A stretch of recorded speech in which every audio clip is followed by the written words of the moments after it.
അതായത് നിയമലംഘനം നടത്തി, നമ്മളെല്ലാവരും മനസ്സിലായി, നിയമലംഘനം നടത്തി അത് ആ നിയമലംഘനം പ്രദർശിപ്പിച്ചു അതിലൂടെ പണം ഉണ്ടാക്കിയാൽ ആ പണം.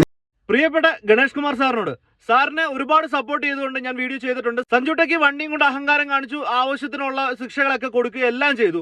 പക്ഷേ സഞ്ജു ടെക്കിയുടെ വീഡിയോസ് ഒരുപാട് വർഷങ്ങളായിട്ട് കണ്ടുകൊണ്ടിരിക്കുന്ന എല്ലാവർക്കും അറിയാം, ഒരുപാട് കഷ്ടപ്പെട്ട് തന്നെയാണ് ഈ ചാനലിനെ വളർത്തിക്കൊണ്ട് വന്നതും യൂട്യൂബിൽ നിന്ന് പൈസ ഉണ്ടാക്കിയതും. സാർ ഇപ്പൊ കാണിച്ച ഈ പരിപാടി ഉണ്ടല്ലോ, കള്ളപ്പണമാണ്, ഇതിനെക്കുറിച്ചൊക്കെ അന്വേഷണം നടത്തുമെന്നൊക്കെ പറഞ്ഞത്. സാർ ആദ്യം ചെയ്യേണ്ടത്, എന്റെ തന്നെ ചാനലിൽ ഞാൻ ഒരുപാട് നിയമലംഘനങ്ങളെ കുറിച്ച് വീഡിയോസ് ചെയ്തിട്ടുണ്ട്, സർക്കാർ സ്ഥാപനങ്ങളിൽ അല്ലെങ്കിൽ സർക്കാർ വാഹനങ്ങളിലും ഉണ്ടാകുന്നത്. ഇതിനെയൊന്നും മൈൻഡ് പോലും ചെയ്യാണ്ട് ഒരുത്തരെ കയ്യിലോട്ട് കിട്ടിക്കഴിഞ്ഞപ്പോഴത്തേന് അവന്റെ മണ്ടയ്ക്കാണ് കുതിര കയറുന്ന ഈ ഒരു പരിപാടി ഉണ്ടല്ലോ, ഇതിനെ ഒരിക്കലും അംഗീകരിക്കാൻ പറ്റത്തില്ല.